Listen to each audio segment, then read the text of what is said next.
बहुत समय पहले की बात है, जब इस पृथ्वी पर धर्म और अधर्म के बीच लगातार संघर्ष चल रहा था। देवता और असुर बार बार युद्ध करते थे, लेकिन धीरे धीरे अधर्म की शक्तियां इतनी बढ़ गईं कि देवताओं की शक्ति कमजोर पड़ने लगी। इन्हीं में एक अत्यंत बलशाली और क्रूर असुर था, मुर। मुर असुर का जन्म एक ऐसे कुल में हुआ था जो अपने पराक्रम और मायावी शक्तियों के लिए प्रसिद्ध था। लेकिन मुर का हृदय दुष्टता से भरा था। वो न केवल मनुष्यों को सताता था, बल्कि देवताओं को भी अपमानित करता था। उसका साम्राज्य स्वर्ग तक फैल चुका था। एक एक कर उसने इंद्रलोक, वरुण लोक और यमलोक तक पर अधिकार कर लिया। देवता भयभीत होकर भागने लगे। जब अत्याचार असहनीय हो गया, तब सभी देवता मिलकर भगवान विष्णु की शरण में पहुंचे। उन्होंने विनती की कि हे प्रभु, इस दैत्य ने हमें परास्त कर दिया है, हमारे लोक छीन लिए हैं, कृपा करके हमारी रक्षा करें।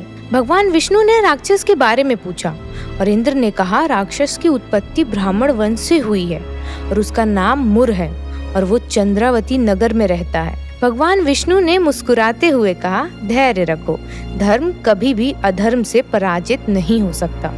मैं स्वयं इस दैत्य का अंत करूंगा।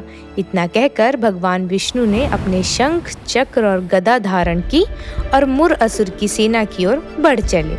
देवासुर संग्राम आरंभ हुआ।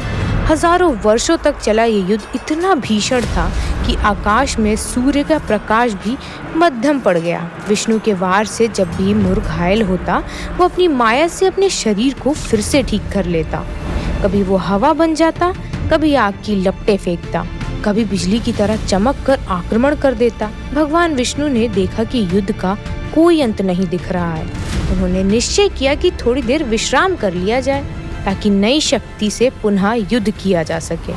भगवान विष्णु एक गुफा में पहुंच गए, जो हिमालय की कंदराओं के समान शांत और दिव्य थी। उस गुफा में योगिनी निद्रा देवी का वास था। वहां पहुंचकर भगवान विष्णु विश्राम करने लगे। उन्होंने अपनी आंखें बंद की और योग निद्रा में चले गए। इधर मुर असुर भगवान के पीछे पीछे उस गुफा तक पहुंच गया।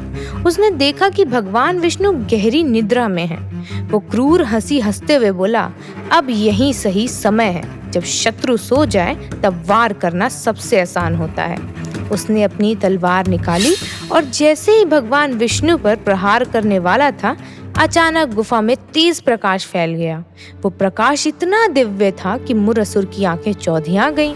उसी प्रकाश से एक तेजस्वी देवी स्वरूपा स्त्री प्रकट हुई। उसके चारों हाथों में शस्त्र थे, मुख पर तेज और आंखों में अग्नि जैसी चमक थी। वो कोई और नहीं बल्कि भगवान विष्णु की ही शक्ति थी, जो उनकी योग निद्रा से उत्पन्न हुई थी। देवी ने मुर को ललकारा, हे दुष्ट, तू सोए हुए भगवान पर वार करना चाहता है? तेरे जैसे कायर का आज अंत होगा। मुर ने क्रोध से कहा, स्त्री होकर तू मेरा सामना करेगी? मैंने स्वयं देवताओं को पराजित किया है, तू क्या कर लेगी?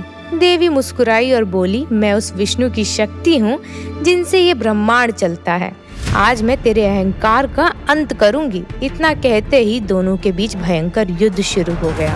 आकाश में बिजली गूंजने लगी, पृथ्वी कांप उठी और समुद्र की लहरें उफान मारने लगी। मुर के वारों का देवी ने प्रतिकार किया और एक ही क्षण में अपने दिव्य शस्त्र से उसका सिर धड़ से अलग कर दिया। युद्ध समाप्त हुआ। गुफा में शांति छा गई। कुछ देर बाद भगवान विष्णु योग निद्रा से जागे। उन्होंने देखा कि मुर असुर मृत पड़ा है और उनके सामने तेजोमय देवी खड़ी हैं। भगवान ने कहा कि हे देवी, तुम कौन हो? किसने तुम्हें भेजा है? देवी ने विनम्र स्वर में कहा, हे प्रभु, मैं आपकी योग निद्रा से उत्पन्न हुई हूँ। जब ये दुष्ट असुर आपको सोते हुए देखकर वार करने आया, तब मैंने आपकी रक्षा की और इसका वध कर दिया। भगवान विष्णु अत्यंत प्रसन्न हुए। उन्होंने कहा कि हे देवी, तुमने मेरा कार्य आसान कर दिया। मैं तुम्हें वरदान देता हूँ कि आज के दिन, जिस दिन तुम प्रकट हुई हो, उस तिथि को संसार में लोग एकादशी के नाम से जानेंगे। जो भी इस दिन व्रत रखेगा, वो सभी पापों से मुक्त होगा और मेरे धाम को प्राप्त करेगा। देवी ने हाथ जोड़कर कहा, प्रभु, मेरा नाम क्या होगा? विष्णु बोले, क्योंकि तुम इस संसार में सबसे पहले उत्पन्न हुई हो, इसीलिए तुम्हारा नाम उत्पन्ना एकादशी होगा। उस दिन से ही एकादशी व्रत की परंपरा आरंभ हुई। ये वही पवित्र तिथि है जब भगवान विष्णु की आराधना करने का संकल्प लिया जाता है।